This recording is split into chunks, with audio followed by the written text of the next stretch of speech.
Hey, how do I? Hey, how's it going? Good, good.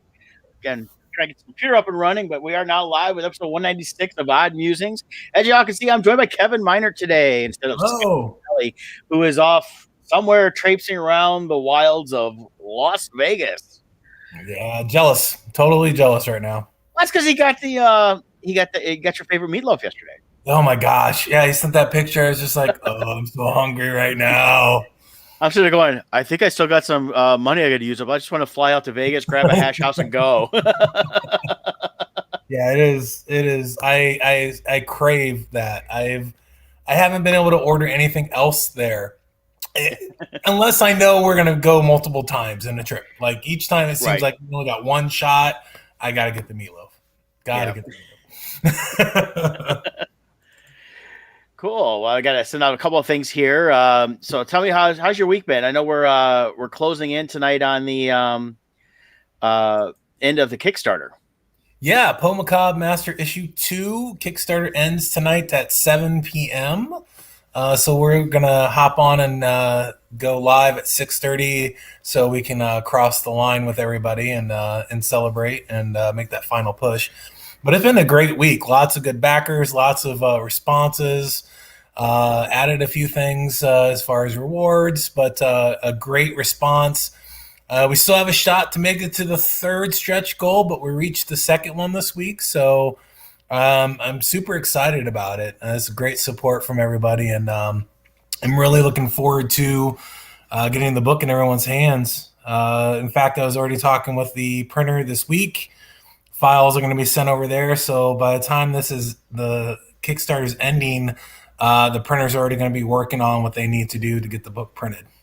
Fantastic. So it's one thing I've stressed when we've talked about this, and you guys have also, is how quickly we get the books out so we can get them actually in everybody's hands. We don't want people waiting. Now, I understand, and this isn't a slam against anybody that's actually working on books and gets them out with 6 months later, but we're trying to keep them going and flowing every couple months here, and you get Right. something new from Bardstone. And the reason I say that is because I know Sean Forney's been working on his the last 6 months, but he's been the soul working on these great images. I've seen some stuff when he posts some in that, and look forward to that. And he may be joining us today, talk a little Kickstarter too.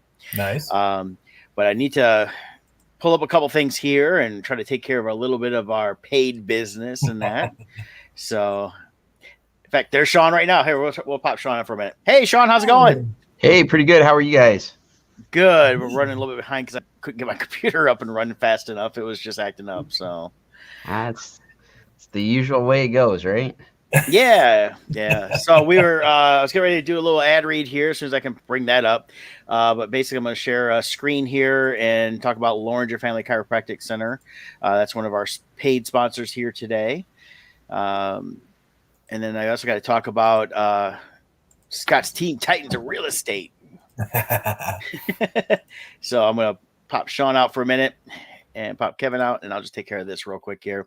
Because at Loringer Family Chiropractic Center, PC, located in Dexter, Michigan, and Belleville, Michigan, they take great pride in providing the finest chiropractic care to each and every patient.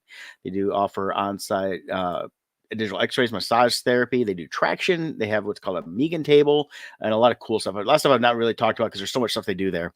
They offer essential oils, vitamins, all in a family-oriented environment. You can check them out here at LoringerFamilyChiropractic.com. You can visit them, give them a call, 734-697-4244. You can even message them through the Facebook page here.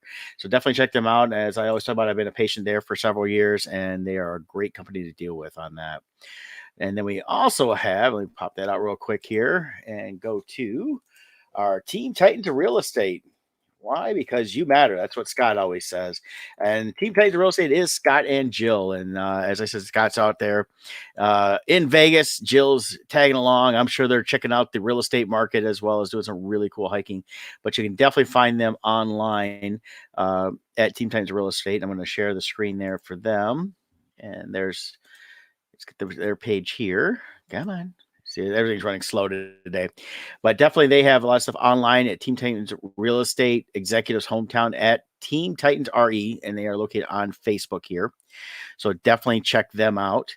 And of course, there's Scott and there's Jill there in cartoon form, done by our own Scott Zambelli and that. So definitely check that out. And just popped up a page here. So pop that back down there. And there's the Team Titans hotline, 586-232. And I lost it again. So we're having fun with this one here today.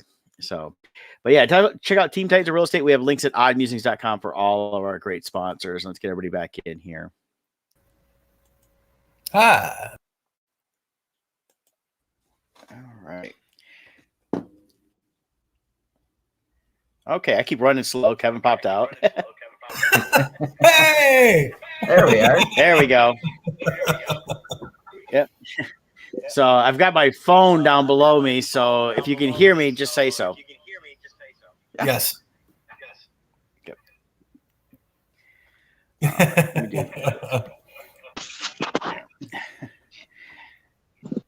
There's my phone. So. There we go go. that route instead. Yeah, I'm gonna have to do a little remote, but I can do both, so it'll be fun. Working. Yeah, I've been having internet issues here at the house too, so I'm gonna have to. I reset my modem this morning. Computer's been acting up, so it's been just a fun day all around. Those are always great. Yeah. Yep. Happens too often here in my town. I was on a Zoom call with Germany Monday, and just all of a sudden, right in the middle of what do you think, Kevin? And I'm like, and then I'm like, oh God, that's just horrible. So it is what it is. It happens. Yeah, sure does. I'm kind of running. So I'm running things on the computer as well as my phone here. So let's kind of get into Kickstarter because I know Sean, you don't have a lot of time this morning. Yeah, trying to get a couple of projects finished up here quickly. So I figured I'd jump in, give my 2 cents, and hopefully it's beneficial to someone. I think it will be. Sean, how many Kickstarters have you done so far? I think this last one was my 4th one. Helped Rodney and Tina a great deal with theirs, and then I've participated in stuff like Kevin's where I've done variant covers, things of that nature. So I've been a part of more than I can remember to count. So a little mixed bag of everything. Okay, now your current one, you're getting ready to finalize your book and actually get that printed soon. Yes. We're still hoping to get everything start shipping this month, like we told everybody. All of our stretch goals, -1, are in the house. We're going to submit our print order for all the 6x9 prints, the reprints of the comics, that kind of thing. That's all going out hopefully today. And then we are finalizing the last couple of things on the book to get that off to the printer, which is nice because the printer we're using for the book has a week turnaround. We should have it within a week. That's good.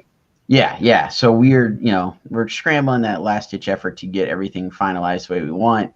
And part of the reason it's taking us a bit longer is we anticipated, we ran this Kickstarter thinking, we'll shoot for 64 pages. We are currently at 80. Oh, wow. Yeah. So, yeah. And part of that was because we had a couple of folks come on to write some guest stories, basically. And those grew a lot more than we anticipated.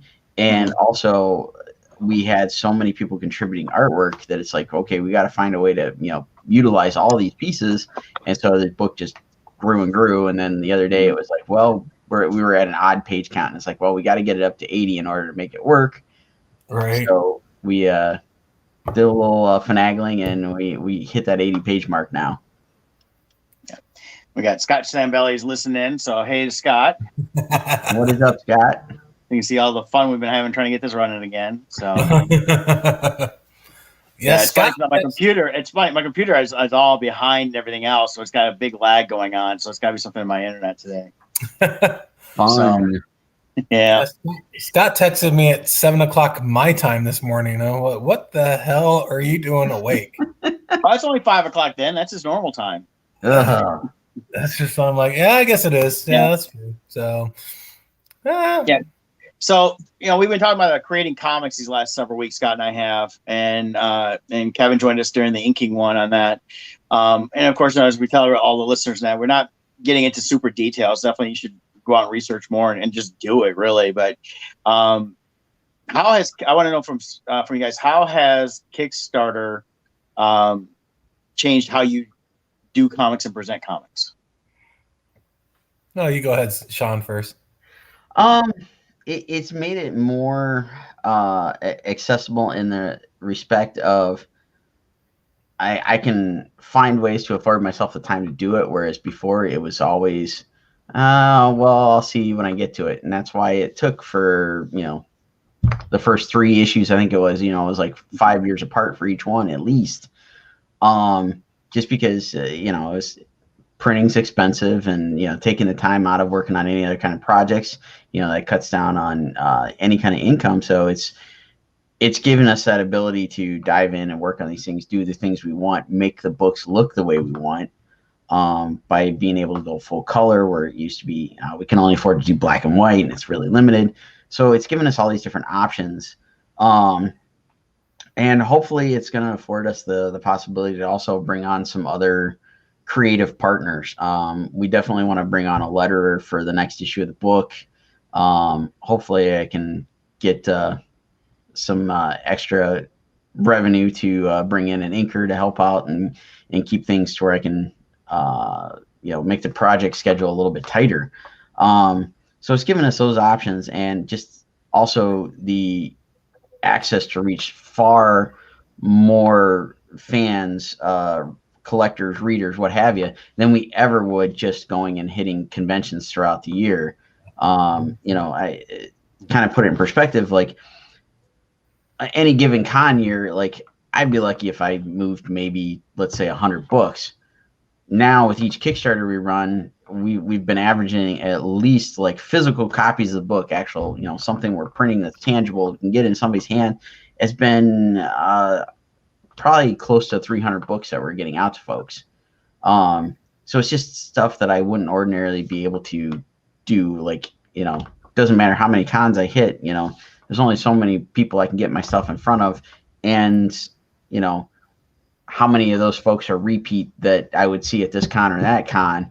So it gives us a whole new audience to reach. Yeah. It's its own community. Mm-hmm. There's a lot of people that they'll just go on Kickstarter, and that's the only place they go. They won't. There's so many people that will contribute to your Kickstarter that will never set foot in a comic convention. Yeah. And plus the reach of overseas and things like that, and just the wide base that you can reach with Kickstarter. But Sean hit it exactly right. I mean, it's a time thing. It's Kickstarter allows you to put your book out, to get an audience, to get those pre-sales, and it helps with the advertising, it helps with that community, and it just gives you that that revenue a little earlier, and it makes you be able to commit to a little bit more. After the success of the first book, I was able to. I had plenty. I'm like, this is great. I would have printed the book anyways. But Sean was exactly right. I printed 3 times as many copies because I sold, over 100 and some copies in the first book. So, and that gave me some more revenue. So then I was able to hire Sean to do a cover. I was able to bring J5 to do a story. And then the next issue, I'll be doing the same thing. So you get to pay it forward a little bit, and it helps to keep that the train moving along the tracks. Yes. Without being so financially tied to it. So, before it was you only could put so much time, because time is money, into the book, and then you had to do the stuff that paid, the bills. So like Sean said, it's years in between. I was lucky if I put a book out every 2 years, and I never really got to devote the time to it I wanted. And now, COVID aside, the last year was able to devote a lot of time to it. And I think this will be my 6th Kickstarter that was successful, and I've been a part of others. But it just helps everything with the creator. It helps get the audience. It helps us get that those initial sales to keep us doing what we're doing. So Kickstarter is a great platform, even more so now without the conventions. Yeah, I have to agree on all that. I mean, it's been such a, as Scott put it here, it's a game changer. It really is. It's allowed the indie creators to reach the masses, level the Yeah. playing field. It's given us, like, it's basically done what diamond distributors have never been able to do for us, and it's given us the opportunity to actually get it out there to more than just Right. the 150 people that come by our table at a small convention or even larger conventions when they just Right. walking by. Without the So huge commitment, without the giant commitment that would be to put it in diamond, not only financially, but it's just such a different animal altogether. And most small creators just don't have the opportunity or the ability to jump up into a diamond type of book. So, and Yeah. Diamond's the main distributor for all the comics for most people that don't know. So they kind of have a monopoly on the distribution of comics. And kinda, they do. yeah, Well, I know some things and are changing within Disney, Marvel, things like that. I've been hearing a lot of talk about that, even DC and that. And COVID kind of threw a lot of wrench in all of the distribution. But it'd be nice to see multiple avenues for comic shops to get comics, including smaller indie books like ours. But definitely Kickstarter, I think, has been the great way to do it. So I love how I froze on my screen here. I don't know if you guys can see that. They're like, oh, but we've had a year of COVID now. I know through Bardstone, we've done, how many did we do last year? We did Crimson Shadows, we did Poe, and then we did Retro Draw. So we did 3 last year, right? last year, yeah. And then we got, this is our first one this year. Sean, you did one last year too. Now, as we're eventually getting out of this odd normal into our hopefully good normal, which is conventions. I know, Sean, you do probably about one a month on average at the most. Yeah, I mean, we usually don't do anything from like December through usually through February. And we'll do 1, maybe 2 a month. We've been trying to cut that back over the years. So yeah, like as you're saying, as we kind of get back to normal a little bit, I think we'll probably end up doing a couple of conventions, and I'm supposed to be doing like a signing thing next month. So it's, if things can stay kind of a nice even mix between, doing conventions that are worthwhile to go do and successful and so on and so forth, but also be able to do the stuff we've been doing from home, doing the live sales on like Facebook, being able to keep a commission list going. And we've been doing the live stream to kind of help out with that stuff that have offset some of our other, like losses from not doing the conventions essentially. If we can keep like a nice mix of that stuff, I think it would be great. That would be kind of the ideal situation. We just got to see like how it plays out. Cause like, I think, as we hit into like actually getting conventions, everybody's so starved for it. We're going to probably see like a massive influx where possible. And, is everybody going to go basically, blow their wad all at their first con? And it's like, they don't hit anything else the rest of the year. I don't know. It's one of those big. That's actually a concern I have is there's going to be too many in the same areas. Yes. I know of already, we're looking at a couple in Ohio. They're all going to be like stacked on top of each other in the fall, especially. Which I was a little, and even in Florida, same company is doing one in Columbus is doing one in Orlando, and it's like either the same week of or the week after another convention in the same region, I should say, which is only within an hour or 2 drive. And that's what we're going to see, I think, this year, but it's going to be interesting to see on that. But yeah, you kind of hit what I was kind of going on was as we get back to conventions, what's going to change versus that you added this year and continue on tying Kickstarter in versus like what you guys are doing with your live shows and things like that. Kind of continue that on, trying to figure out that balance is going to be, I think, key. And I think what we learned is doing the Kickstarters and everything else is a great way to go. And Scott and I've talked for a few years of really getting back into conventions as being more marketing. Just here's who we are. This is what we got going on. So. Yeah, and I think that's a good approach to it, and we're gearing up to try to get our next book going. And usually I'm not so much the writer, but I had a really good bit of inspiration over like the last week or so, and even this morning, like about a half hour before we hopped on here, I was sitting in my sketchbook just jotting down notes of what I want to do for this next story. And trying to get things to come together, and kind of touching on the Kickstarter thing of how it's made things accessible. Because I've worked a bunch with Rodney on all of our other like extracurricular activities, who's also worked on a couple of books together over the course of the year. And we've made things flow really smoothly. It's created like this nice workflow that, we've never really been able to do because, those opportunities weren't there because of, trying to travel and hit conventions and all the other chaos. Yeah. And it's like, oh, we can actually put out a book in a decent amount of time. Can we do this more frequently now? I like the approach. Yeah. Go ahead, Kev. It's going to be an interesting balance. You're going to have and you guys all by the time we have conventions, they're all going to kind of flood together. The few lucky ones that take the gamble to do the earlier shows, it may pay off, it may not. If things luck out and they book the shows in May and June and they beat the rush, they're going to have great shows.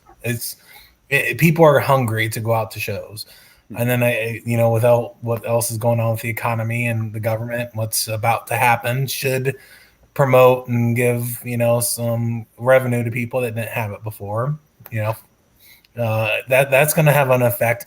So I think what you're going to end up seeing is we were lucky enough for the last, solid year now, almost going into, 13, 14 months, of not having shows. So we've concentrated on doing the books. I think once the shows happen, then that pendulum's going to swing towards the conventions for a little while, and then it's going to level back out. It's where that pendulum stops.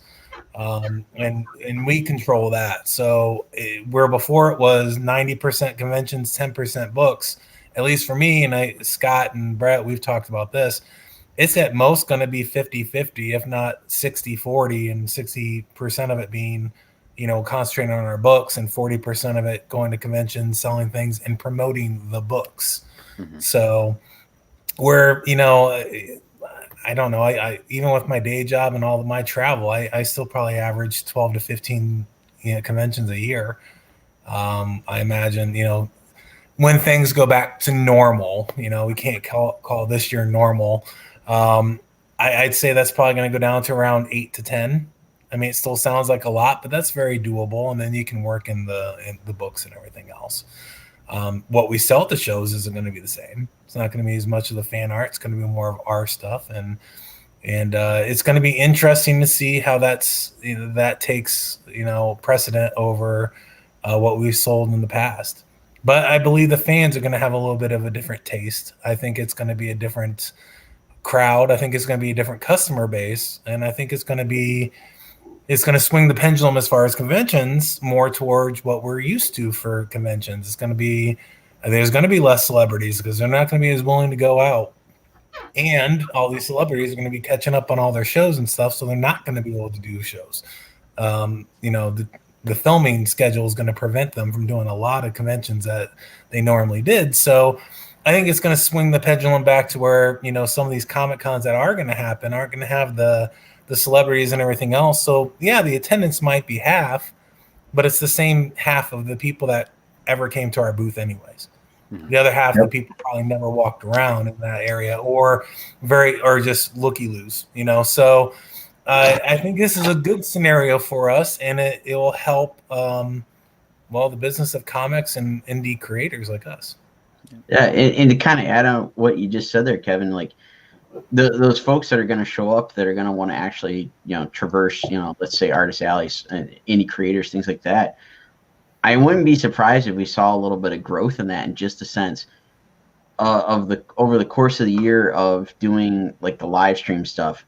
I've had so many different individuals show up and be like, I just started getting into comics because I see all these people doing this, and it's like all of a sudden you've gained like a new fan base that they didn't ordinarily read comics or they didn't collect art or whatever, that all of a sudden dove in head first once they started seeing, every artist out there, doing some version of a live stream or whatnot.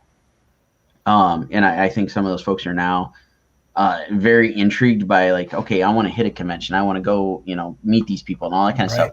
So we might still be dealing with lower attendance, but I think it'll be kind of like a bigger bang for your buck type situation. I agree. Yeah, I think we're see there a renaissance like we saw at Comic Cons about just over 10 years ago.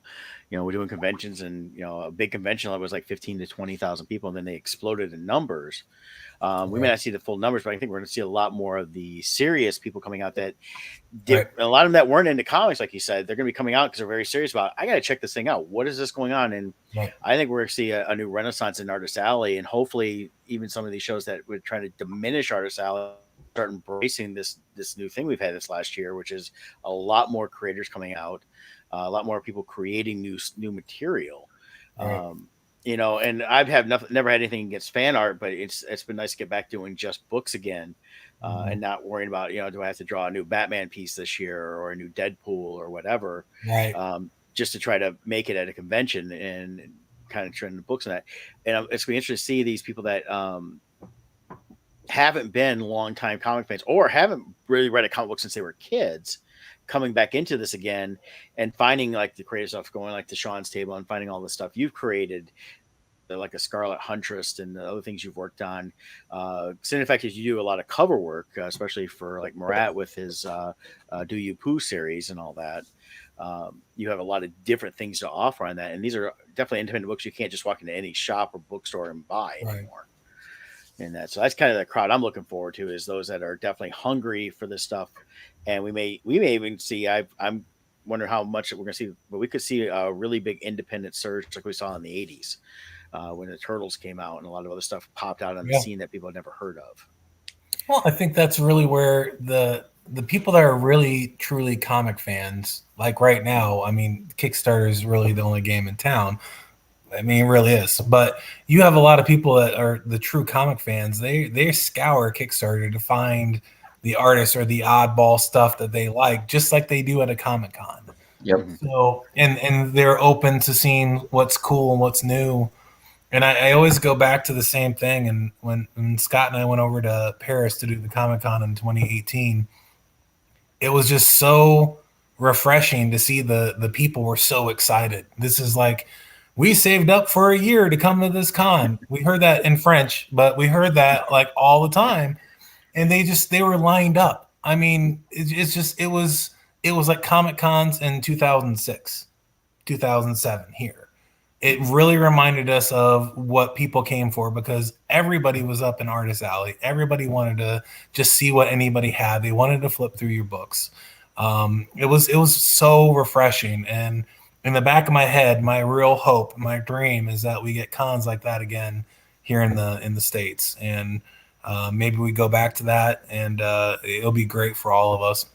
It's at least incredibly more rewarding in a show like that. I mean, you're exhausted at the end of the day. I remember doing sketches I did sketches for 4 hours straight just for people, lining up quick little head sketches, and it was a blast doing it. And it's very tiring, but it's so rewarding as an artist to get that excitement from the fans. And I'm really looking forward. I really have a high hope that that's what conventions end up being, at least for the short term, and it'll be beneficial to all of us.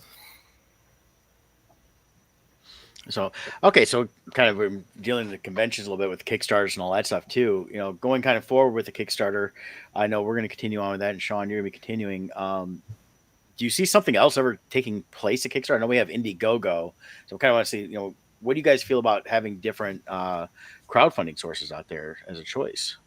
That's going to be tricky. I mean, I saw on Facebook, and this was a few months back, there were some folks trying to do kind of their own take on like a crowdfunding thing that was just for comics and whatnot.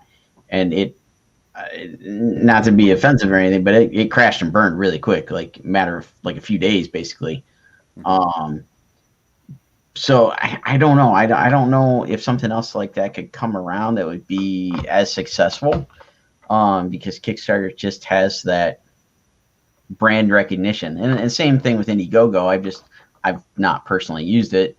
But when you got guys like Brian Pulido doing all of his stuff from Coffin Comics, Lady Death and whatnot, being some of the top grossing Kickstarters of all time, I don't really see people straying away from that too much, because the audience is already there. Folks know where to go. But I mean, with anything, it's capitalism, the competition thing. You got to get folks out there to try to do their own things, and maybe there will be somebody out there that comes out that's a decent sized competitor. It's just will they have the staying power? Will they have that audience? Mm-hmm. Yeah, it'd be difficult. I mean, Kickstarter's done such a good job of building the structure and the foundation of a solid business, support, a platform, everything they've done, and they've worked to improve the Kickstarters, adding the add-ons, things like that. It's plenty of surveys asking creators what we want, and they listen. Yeah, I think that's a good point. And I was actually going to bring up this is with the new things like add-ons, like this is the add-on from the current Poe one. Yeah. How much, this is I think a big game changer in terms of how we've been doing Kickstarters. And Sean, how well did you use add-ons for your Kickstarter? Were you able to do add-ons? We got to beta test the add-ons, and it was brilliant. Mm-hmm. We did, like I mentioned earlier, we've got to do reprints of issues 1 through 3 essentially. And most of those sales of those early books came from the add-ons. Yeah. We have folks back the new book, and then they would go in and pick like issue 1, or they get all the other books, or any kind of combination of stuff. Anything we had in that add-on helped immensely. I mean, I know we got to go back and rework it, but we had some stuff where folks were buying digital stuff and then going and doing the add-on, so we kind of missed out on shipping. That's on us. We never took that into consideration. But it was like folks going and they wanted stickers or buttons or whatever it was that was in there that enticed them to go, ooh, you know what? I'm going to add this on. So that's brilliant. And like Kevin said, Kickstarter, listen, this is stuff that we've all been asking for a number of years. Because our experience is like, well, we got to either set it up on the web store or set it up to do this or do a Google Doc that we've done in the past. And it's a pain. This makes you can keep track of it. We had a little bit of issues that didn't show up on the survey correctly for some folks, but they're kinks that they're getting worked out. Yeah. And now they're working on the whole fulfillment thing. If they can do that cost effective, I'm all over it. Spending. Yeah. That was how we started quarantine. Honest to God, we were in our basement for the month of March of 2020, packing up all of our Kickstarter stuff from the last Kickstarter.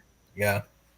And not that there's, not that was incredibly bad, but it kind of got tiresome being in the basement every day, standing on concrete, packing up books and stuff. So, somebody else can do that for a decent price.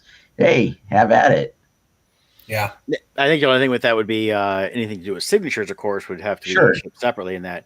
But I'm glad you brought out fulfillment, because was my next thing was, we've had add-ons as like one of the biggest game changers Kickstarter's done this past year. What do you guys, been hoping for they haven't done yet? Fulfillment sounds like one of them, but is there anything else you guys are hoping Kickstarter will do to, one, make it easier for you to handle things, or to make something a little more accessible, or just a neat feature that they could add on? I specifically asked them, and I'll say this: they've sent me so many surveys. I think because I've been taking the time to really type out a lot of information, they've sent me like 3. So, and they've sent follow-up surveys and emails. So I specifically said, I want the incorporation of the shipping and be able to do everything like you would on Backer Kit. Yeah. So, and then all the stuff comes out, it categorizes it. Here's everything you need for that.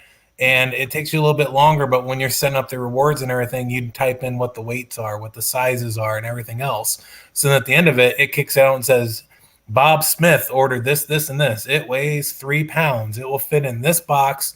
Here's how much the shipping is. Done. Prints the label. Move on to the next one. For the people that don't want to do fulfillment fully, that's what we could use. That in itself, I'd be like, I'll do the fulfillment. Are you kidding? If you give me the option that you can break all that down, and I can just, here's $300, $400, whatever in shipping, and you're going to print the labels for me, and I just have to go drop them off at the post office, sign me up.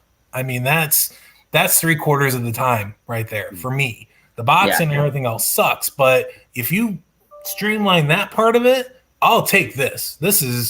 That's cake compared to, dealing with all that, boxing it, handwriting all the crap out, whatever it might be.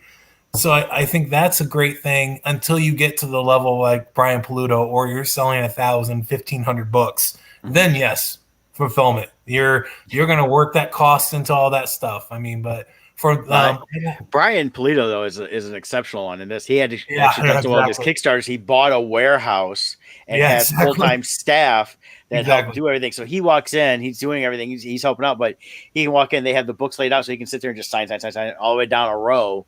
And then they're taking stuff and just shipping it out. And I've seen the pictures he posts. So like, it's insane the amount of fulfillment they do. But when you're bringing in the first 45 minutes of a Kickstarter, $150,000, right? Like his current one that's ending pretty soon too. You know, it's insane. I'd love to have that kind of problem. Right. Yeah. Well, like I actually talked to him at Comic-Con in 2019 about that. It was hilarious. He had been posting all those pictures about like their like shipping and receiving department is what I referred to it as. And I kind of, I told him, I was like, dude, I nerded out. Like we totally redid our basement over the last couple months to, get a shipping and receiving department going in the basement.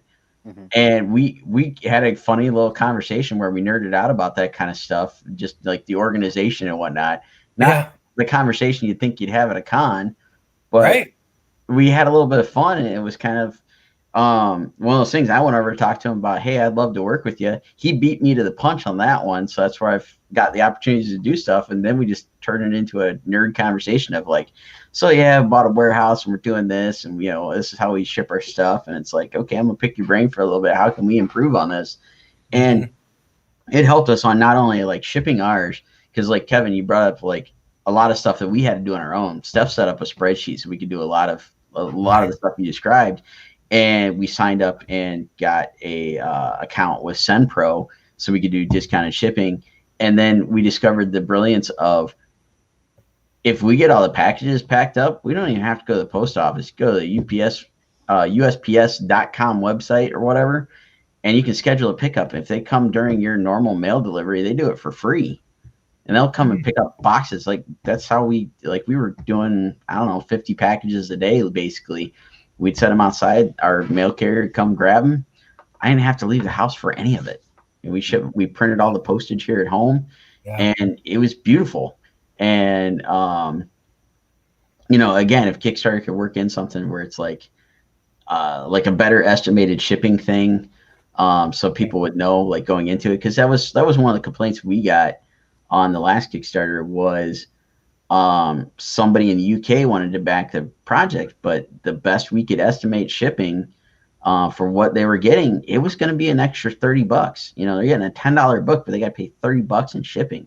Yeah. And he was upset by it and messaged me. I was like, there's nothing I can do about it. I don't set those prices. I mean, I can't lose out the $30 because you want to buy a $10 book. Unfortunately, that's just the way they've got it set up.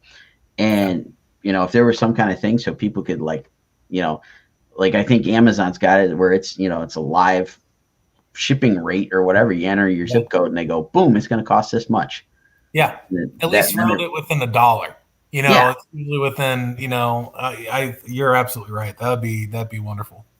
And then you don't have to sit there and try to figure out, well, if it's the UK, then I'm going to do a generic $15. If it's, Canada, it's a generic 10. It's so hard because you feel bad. For some people, you're overcharging. Others, you're going to lose. You just don't know. Yeah. So that was live and we didn't have to worry about it, and then it just added on whatever the shipping was, I am totally for that. That's exactly what I want. Is that it's just live and lets it do its thing.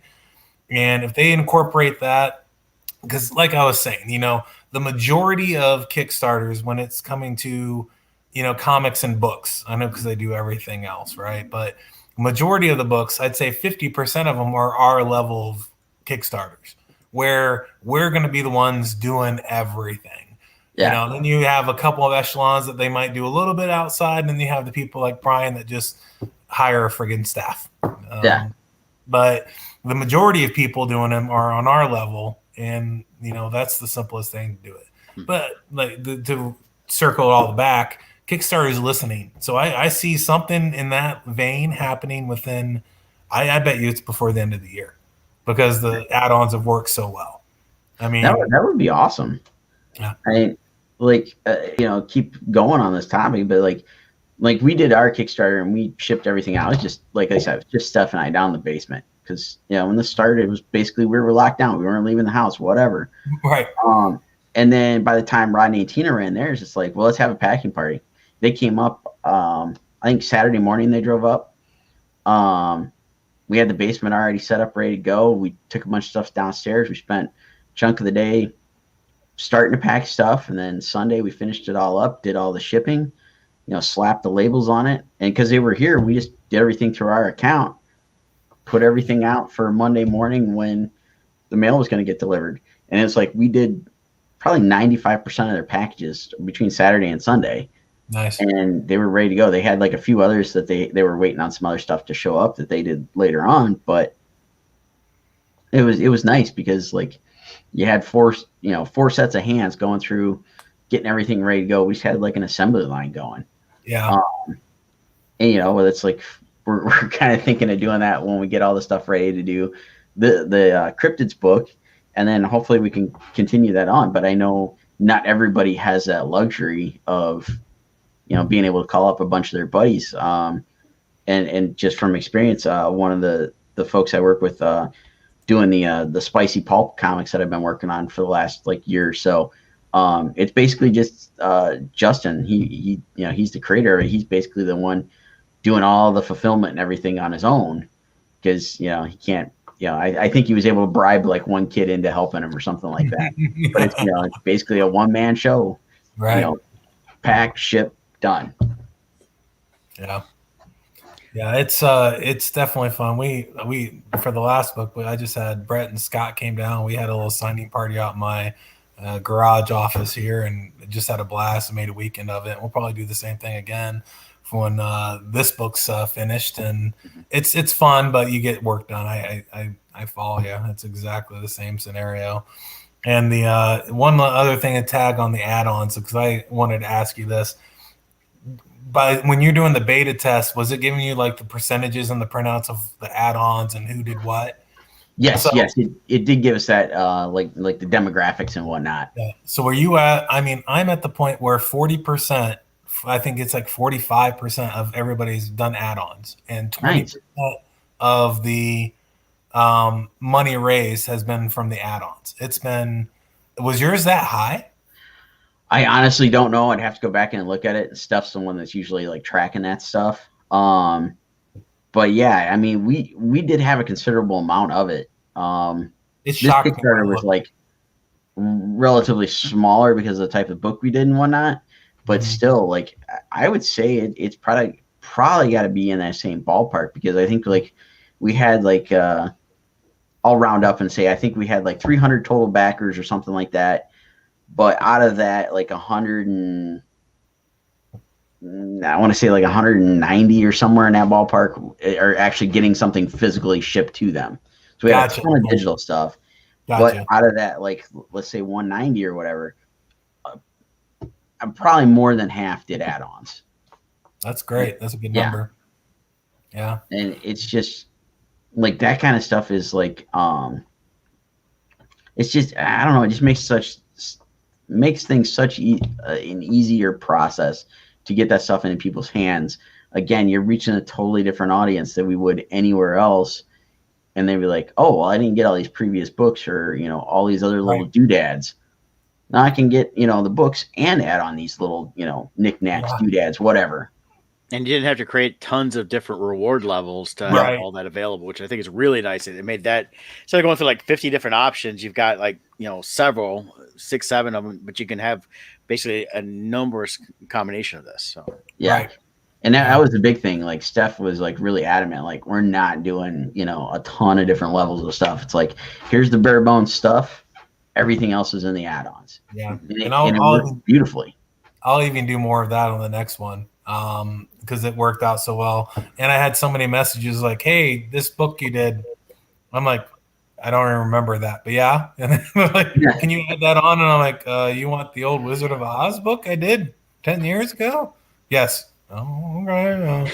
Yeah. I'm like, all right. And then there's been like 5 of those. Hey, how about the, Christmas Carol? I'm like, damn, I didn't do that either. It's just like there's so many different add-ons. So because the people start researching. Yep. Yeah. You look up and then they start seeing that, oh, that'd be cool. I'll get that too. Oh, can I get that? I'm already getting the book. Why not just add it all on? So that was one lesson I learned. I'm like, I'm probably going to go down to like maybe 10 rewards. And then the rest is just going to be add-ons because it works so well. Yeah. I'll just let the people pick whatever they want. And then it's easy. Now, when we did the beta test, the add-ons, I don't know if anything's changed, but the one thing that I think would be beneficial is like yourself, you put up the menu. We did that same thing. Like, here's the menu and the description and, all that jazz. But when you actually get to the add-on thing on the Kickstarter, it doesn't show you images. Yeah. I think people need images. They said that I read somewhere, now I can't remember if they asked it in one of the surveys or if they actually came out and said they're working on that, but that was definitely brought up like by them in the survey or in an email that's something they're working on, or that's something that they were asking if people would want. And I'm like, yes, if you can load the pictures of each individual add-on and they can click on that when they're going, that's great, because that's what Backer Kit does. Yeah. When you did the add-ons and Backer Kit, they had the pictures right next to it. And then I think people are more likely to say, "Oh, that's cool." Click. That's cool. Click. No, because you already got them there. They're in the checkout lane with all the candy bars and the soda, right? So it's like going to McDonald's. It's like, I don't see the picture of it on the menu board. I don't know what to order. Mm-hmm. It's exactly. If they could add that on there, it would be night and day difference, I would think. Yeah. Because for me, I wouldn't sit there and read all that text. I'd be like, whatever. I'm just getting my book and getting out of here. Yeah, I agree. Yep. Now I know we're getting running a lot of time here. Sean, you said you're getting ready to start finish up your current project. You're getting ready to start another one. So is something you can talk about, or at least? Well, there's a few things on the plate, and if anybody's followed us for the last couple months, know that Rodney and I worked on doing the Power Ninja Tunes parody book. Mm-hmm. The creator ran into some issues with the whole, copyright thing, so we're kind of going to go back in and rework some stuff and get that out so that folks can get it. I don't think it's going to be on Kickstarter, though. I think it'll just be available through the Joel's R Entertainment website and whatnot. So that's in the works. We got to go through, and I want to say maybe a dozen or so changes of stuff we've got to do to make it fall more in line with the whole parody thing, to keep everybody out of trouble. So that's in the works. I've got a couple of Coffin Comics thing that I've worked on here. I've got some other stuff coming up with Meinert that I don't know if I can talk about quite yet.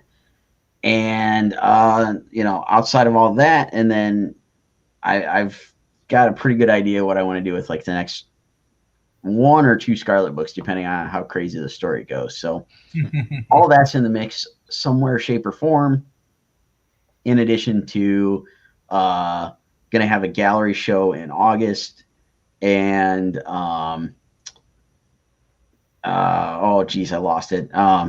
Just the other odds and ends stuff with trying to squeeze in some convention appearances and some signings at some shops and whatnot. Very cool. And I know you're doing a cover for our next Kickstarter for Bardstone, Crimson Shadows 2. Oh. Yes, I am. Got that in the works. I was talking with Scott about it last night. Yeah. That's exciting. So, hey, you got a lot going on. I appreciate you joining us today, Sean. I know you got some things you got to go take care of. So we're going to wrap up the show here. You're welcome to hang out, or you're welcome to sign out, whatever you want to do. What the heck? I'll hang out for a couple more minutes here. All right. Well, yeah, because we're going to finish. I'm going to share real quick. I pulled up the Poe. We're going to be talking about this tonight at 6:30. All right, 2688, 72 backers. We don't have Scott doing any specials today if anybody joins us, but I can tell you this, it's funded. You want a cool book, get it. You want some great add-ons? We talked about that today with the Kickstarters. You can definitely go on and do that. I'm going to copy that link here for you guys and drop it in our comment post here.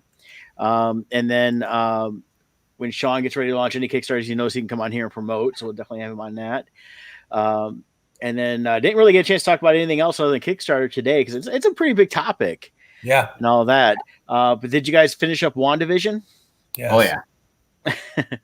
Now, how excited are you for the next iteration of Marvel comic movies to come out besides the series? I'm pumped. That's the thing that I miss the most right now is going to the theater. signed up on all the freaking wait lists to go get some vaccines. So hopefully we can get out there and do that. Steph already got both of hers as the last weekend. So I'd love to get together with our group of friends. There's like, I don't know, about 10 of us usually that'll go to the theater together. We hang out, we go do dinner and all that kind of jazz. I want to go do that, and I want to see all the Marvel stuff. Whatever order it ends up getting released in at this point, I don't care. Just give me the stories. I think we're still getting the same order. It just keeps getting delayed. Now I know Black Widow, they announced the other day, it's still for the 1st of May, and I think it's going to happen. I don't think it'll be delayed anymore.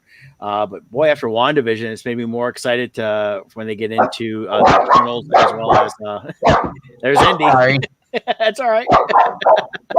It made me really excited for Doctor Strange, because WandaVision, obviously at the end of the very end credit scene, you're like, that's totally tying into Doctor Strange and the multiverse. Yeah, she's trying to find a way to get without doing any spoilers. She's trying to solve a problem.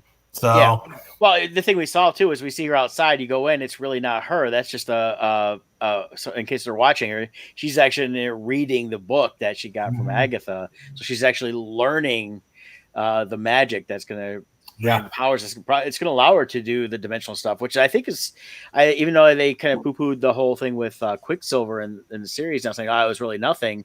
I still think there was something there, and the reason we got the person we got is because she was tapping into the multiverse. I agree. Feel that was going on there. I can't remember the director's name, but he did an interview with Kevin Smith and Mark Burnett. I think I got the name right, on the Fat Man podcast. Yeah. And he talked about the scene that they deleted. And I'll let you guys go discover it for yourselves. But there was more stuff to Agatha, the bunny, and like a whole scene that they cut from the episode. I saw an article about that. I didn't really get into it, but they had like a whole more, because the bunny actually is a character from the comics. Yeah. Right. So there's a lot more there, just kind of like the Flurg from Captain Marvel and all that. There's a lot more to things than what you see. And they did cut out a lot more. I mean, they could probably release a epilogue episode and go back and show that stuff if they'd actually filmed it all. But he said they edited that last episode like 2 weeks before it came out, and that the one scene that he talks about got cut out in that time span. It's like that's how close they were cutting it. But can that be because of how much the fan reaction was to Agatha and how well received she was, that they're like, we're saving this. This is going, and she's popping up somewhere else. She's going to have to. I hope she does. She's a great character. So I think that's my impression. Yeah, I read an article with Catherine Hahn, and she says that right now she goes, I don't know. They keep everything so secret. She can't say anything. She knows that one, it goes against any contract she signed. But I feel they're going to bring her back because, as Scarlet Witch said, she basically wiped her real quick and left her there in the town, and because she now knows where she's at, and she can stay there, so she could bring her back out at any time. Or something could happen where she gets her powers kicked back in and she gets out herself. So she's still going to probably rope her into Doctor Strange, and she's going to have to use her to try to figure out what's going on. I think she has to go back and bring her back into the fold in some way, shape, form, or another. So, but I think that's a great character. I love how they did the series. I love how they ended it. It was the only way it really would work. You love that the other Vision, whatever they call the other Vision, is out there with the original Vision's memories. Yeah. So, he is the White Vision, and a lot of that could start tying into the Dark Avengers, as well as they set up with the because here's a spoiler for everybody. There was a Skrull in this one.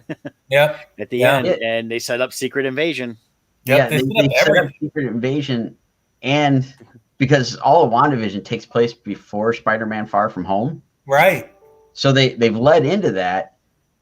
And we still don't know what Fury was doing in that base in space with the Skrulls, which obviously ties to the conversation in that cutscene or the end credit scene. Yep. So it's like, where's that going to lead in going into Spider-Man: No Way Home?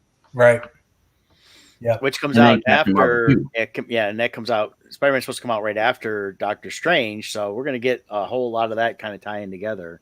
Yeah. I think. And then I'm waiting to see. We get a week before it starts, but next week starts the Falcon Winter Soldier. Yep. We should see how that. I believe all these first 3 series are all just set up and explaining some things around what's going to be coming forward in the next movies, as well as the other series iterations. So yeah, be a lot of cool stuff on that. And like you touched on, Brett, go ahead, Kevin. Sorry. I was just saying, they're treating the movies and the TV shows like old school comics. You know, they got away from it in the real comics, but they got the movies. Those are the big crossovers, you know, that you'd always have in comics.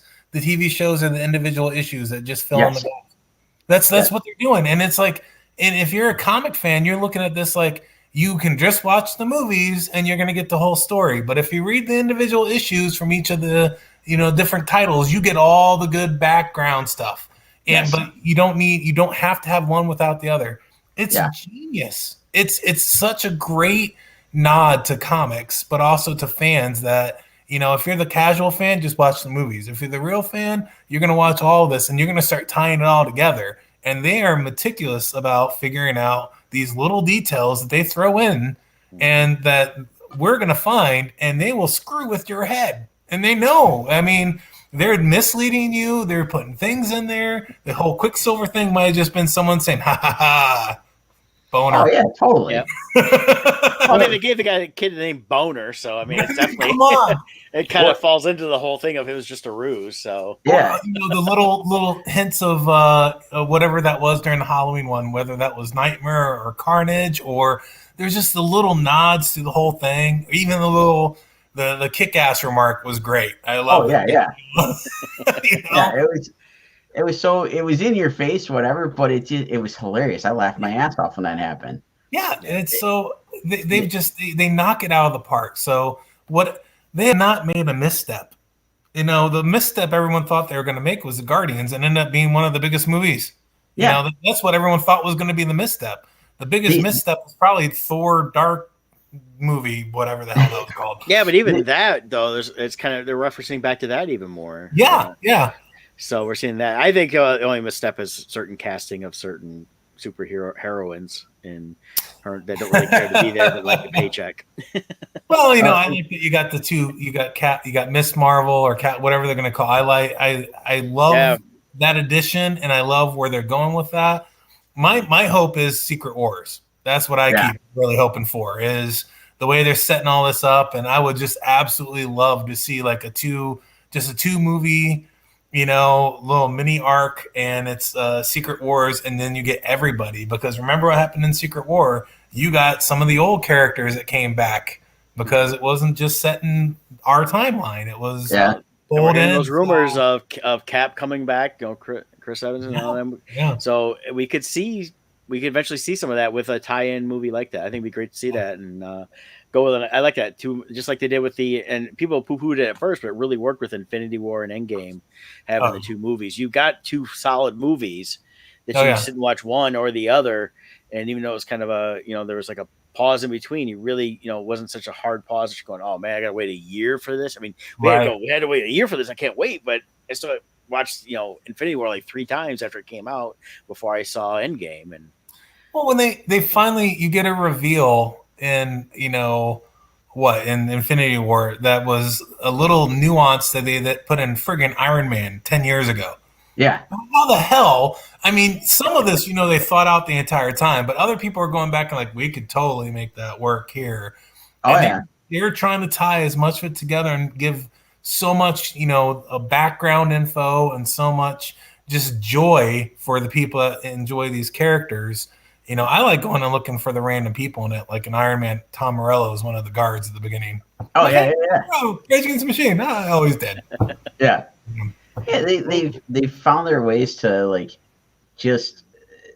I know everybody wants to call it fan service and it gets like the bad rap, but it's the shit I want to see in a movie. Well, I mean, We're the friggin' fans. Yeah. We're the ones giving the money. So yeah. Well, see, that's what cracks you up about fan Service service. me. Is people start talking, oh, it's just fan service. I'm like, but you didn't like it from the beginning, so you can just shut up now. Yeah, You know, yeah. it's and the stuff I see that's true fan service is stuff we've seen in The Mandalorian, what we're seeing in some of the Marvel stuff now in Disney. They're bringing stuff out the fans have been wanting to see, and they're doing it right. They're not bringing out something that someone who says they're a fan is and really isn't, and changing everything. It's like, no, they're doing what we want to see. And even though I'm not a big fan of the DC movies as of late, these last several years, they still attract stuff in there that the fans like to see. And a lot of the fans that were really excited about the movies love those things they saw. Yeah.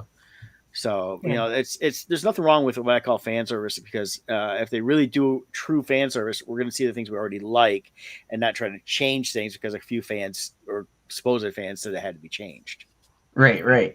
Like, it was something I was going to say a minute ago is like you touched on the thing of like they're possibly giving us the like a Dark Avengers setup, and if all this stuff plays out right, it's like they've got all these little threads going out of like we can do this, we can do that, and maybe it doesn't happen for like another decade, but all the little threads are there to connect later on. Yeah, they're putting it in there for like, well, we'll come back to this if it works, if not, and like they said, I don't remember the full story, but Guardians was always going to be a part of the entire storyline. But Guardians 1 blew up so much that the second movie was kind of like we're going to do a second Guardians movie. They were going to work them in. I think the second Guardians movie was that one blew up. We're going to do another one of these movies. I think that was a surprise, and they had everything they needed set up that they could do a second movie if they wanted, a whole storyline, and have ways to tie it in. So if these things do really well, they can go off, well, that worked, so let's go that direction, or that didn't really take, so let's go the other direction. They're giving themselves so many open-ended options with so many storylines by just putting these little different nuances in each of these shows, and I just think it's genius. Yeah.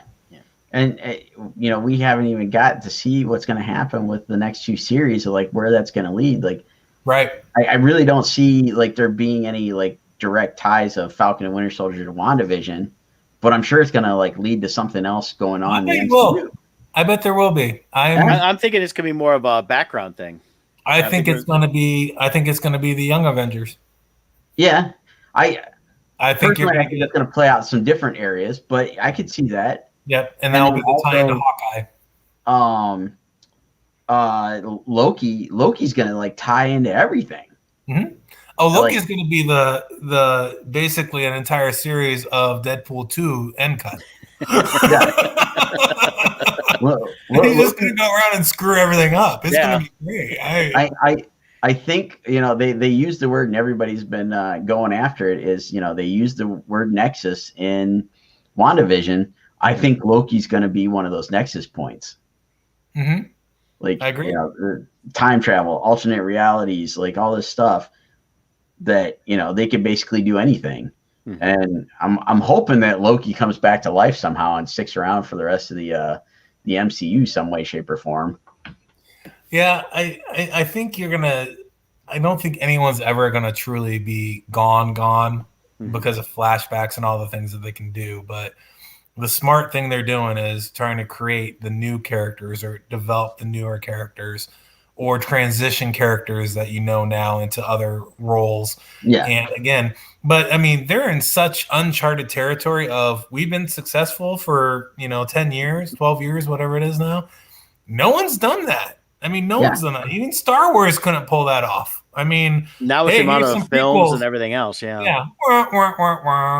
but fans loved it, but it didn't have this kind of reaction. So Marvel's like they're sitting here and like we've really got something that we can set a generation set of movies, not a decade, not a trilogy, not a good collection of movies and a generation. There's a generation of kids that will have these movies and be like, oh, let's go watch all the movies. They'll be our age. All right, 45 movies later. All right, But that's what they're doing, where they literally are able to tie all these movies and these TV shows together in ways that are very entertaining. No one's even come close to accomplishing what they've already done, let alone what they're set out to do right now. Oh yeah. It's definitely one of those things that's gonna be, historical in some fashion, where it's gonna get talked about one way, shape, or form, in the next generation, and it'll probably still be going. Yeah, and that's the beautiful thing about it. I mean, and I you guys remember years ago when Disney bought Marvel and everyone was like, "Oh my God, it's the worst thing ever." Oh yeah. I always laughed at people. I'm like, "What the hell are you talking about? They're going to destroy it." I'm like, Disney owns Miramax. They put out Pulp Fiction. Do you really think they're gonna? Have you seen Pulp Fiction? I mean, I was saying the same thing. It was hilarious. I looked at him and said, they're doing the right thing. They're buying this out, and now they're infusing cash into it. Yeah, the marketing power. And if you pay this when they said initially, just like with Lucasfilm and everything else, they're buying it, running it autonomously from their Disney brand. Right. It's all still tied in, but it's like here's this, and they put figureheads to kind of run it all. I mean, they're still fixing the Lucasfilm side, but having Kevin Feige, they came in, with Favreau was helping out already, and now Favreau's doing Mandalorian and moving on to the Star Wars side more. Yeah. So they know what's works. They make sure someone's in control, and it's not just running willy nilly. Even Miramax had, it was just a couple guys, the two brothers, they were running it. That was it, and they made their choices on movies. But now having these franchises like this, that's why we're seeing such good stuff. Is the fact that they're able to create stories. You have a main focus. That's where Warner Brothers has not been as successful, because they haven't had one person controlling it all. It's been kind of bounced between 25 people. Yeah, and you're going to end up with a similar story to this in 10 years, and we're going to be talking about Star Wars.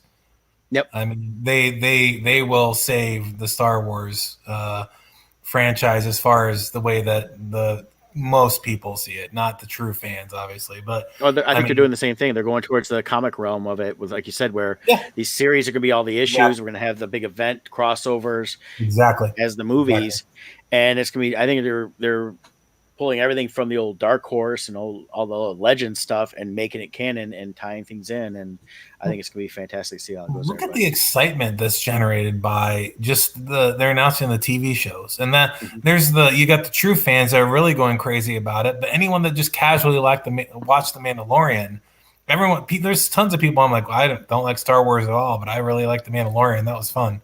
Yeah. So I mean, you got people coming in. Same thing as Marvel did with the movies. No one really gave a crap about most of the comics at that time. Hell, Marvel almost was bankrupt. I mean, the whole scenario when this all started, the Avengers was like the biggest gamble. They were gambling huge that Avengers would work. I mean, and if it didn't, they were done. They were going to tank. I mean, that was the calling card that they put all their money into. We're setting up for the Avengers. If that doesn't work, who knows what happens right now? So I think we've got 10 more years of solid movies and new scenarios for them, and let's see what else they buy from here on out. And if they go on our Kickstarters, they can check out all the stuff we're doing, and everybody can buy that. Right, pay us big money to do stuff. That's where Netflix comes in. Amazon, Yeah, Netflix. Money I spend the same. Yeah. Well, look at all the movies. I appreciate you guys joining me today. I think we're gonna have to end it because we're going for hours. I know how we are when we all get together. We're gonna be on tonight 6:30 to do our wrap up for Bardstone. Sean, anytime you want to come on and promote anything, you got an open forum here. Just come on in. Appreciate it. And always have you here. And so next week, Scott will be back talking a little bit about his trip. He'll probably have Jill with him because I'll actually be gone next week. So I'm going to go get warm myself and hit some southern climates and that. So I will see everybody as soon as I see you. Definitely tonight at 6:30 as we talk about Poe Macabre. So take care, everybody.